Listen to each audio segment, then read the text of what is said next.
So every day at 4:30, we are going to count down for the next 10 days the 10 most important Washington Commanders for the 2024 season. The parameters are very, very simple. Who are the most important players?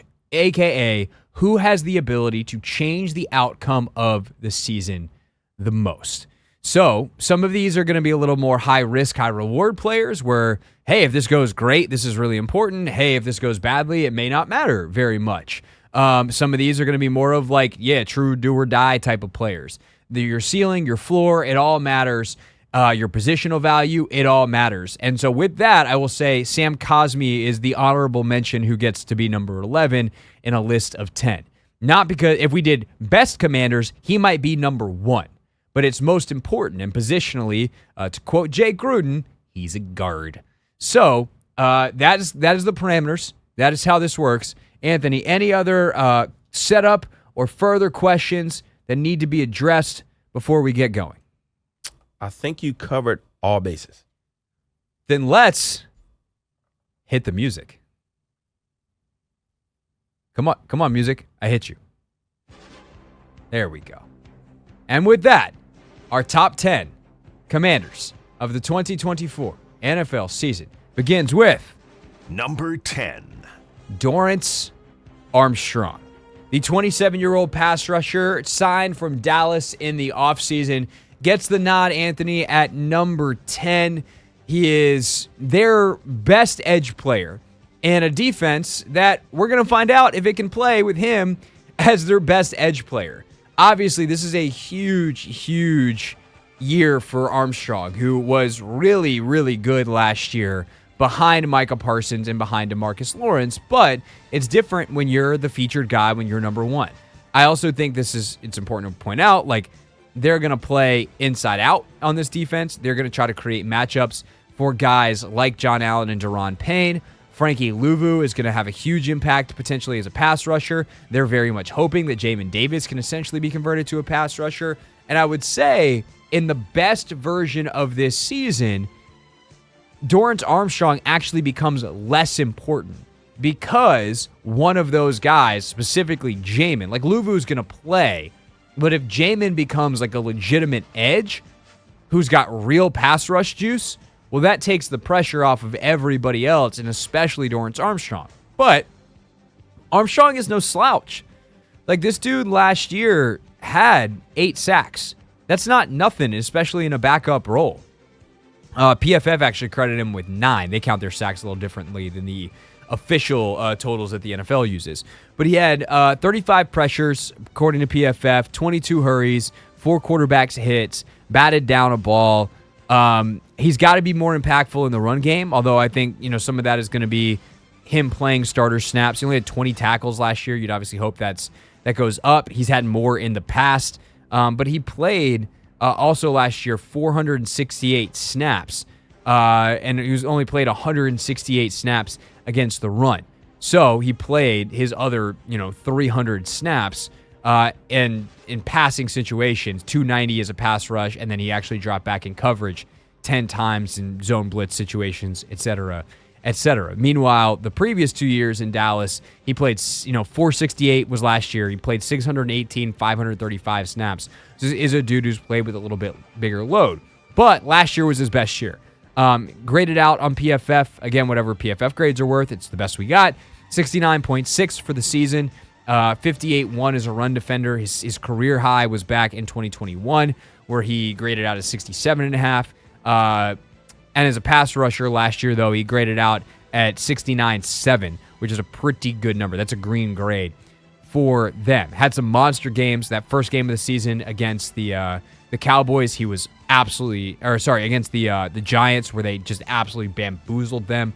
He was awesome. He had a 93 grade in that game, 6 tackles, 2 sacks, and then obviously slowed down a little bit from there for the rest of the season, but did have a stretch in the middle where he had a sack in 4 straight games. So he can get hot, he can get going a little bit, and they'll obviously need him to do that. So he had the 2-sack game, a 4-sack stretch, and then he had a 3-sack stretch near the end of the year last year, actually to close out the regular season, including one against Washington. And then, obviously, the playoff game didn't go exactly great for anybody on that Dallas defense, but we don't need to talk about that. So that's the Dorance Armstrong story in terms of what he was last year, kind of where he comes from. And I think the reason that he's so important, Anthony, for this team is he is the guy who at that position is going to play the most snaps. We know that Dante Fowler? Dante Fowler. I was like, Dexter Fowler is different. Dexter Fowler was a baseball player, and the reason his name is on my mind is because he plays golf with Devontae Adams during Receiver on Netflix, and I watched that episode last night. We're almost done with the series. It's really, really good. But that's why Dexter Fowler was on my mind. Dante Fowler is going to be third down pass rush specialist type. We know that KJ Henry is going to get some snaps there. They would, I think, love for him to emerge.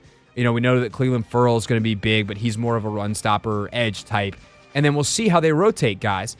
But I also think it's worth pointing out that Dorance Armstrong is big enough and has the body size to play inside and unlock some of that stuff for John Allen, Daron Payne, to potentially line up outside. The positional versatility that we know Dan Quinn and Joe Witt Jr. love in the back end is true on the front end too.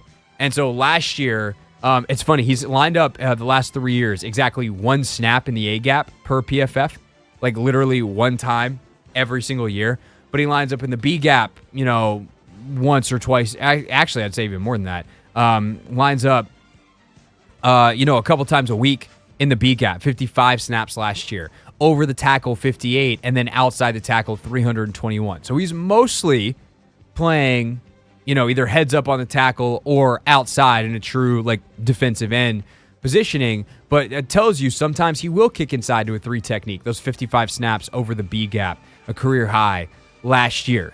He can get out in space a little bit, 31 snaps as a box player. So he lines up as more of like a wide 9 in some of the alignments. And as they play with some of the fronts, you need guys that are versatile that can do that. And while Armstrong is definitely at his best with his hand in the ground and being a traditional DN, he's got the positional versatility to make this defense be what I think they want it to be.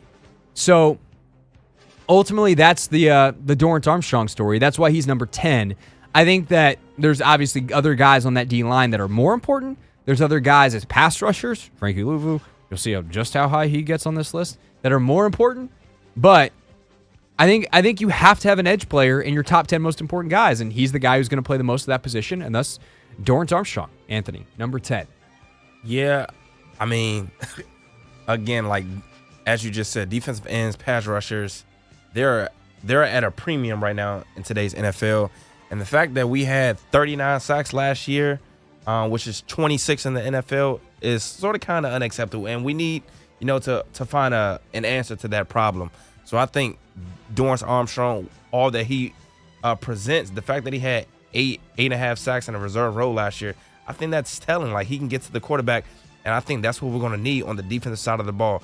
We had Montez Sweat leave, we had Chase Young leave, and that's 11.5 sacks already right there. So I think with Dorance Armstrong, his importance is definitely going to be integral. Yeah, and the thing is, if teams are going to double John and Daron, your edge guys have to make them pay. And Dorance Armstrong's good enough to do that. He's got to go out and show it. So our question for you after we reveal at 4:30 each and every day for the next 2 weeks here on the Hoffman Show, our top 10 most important commanders is, what are your expectations for that player? Don't call in and say, I think this guy's more important. You heard one player on our list. So not doing that.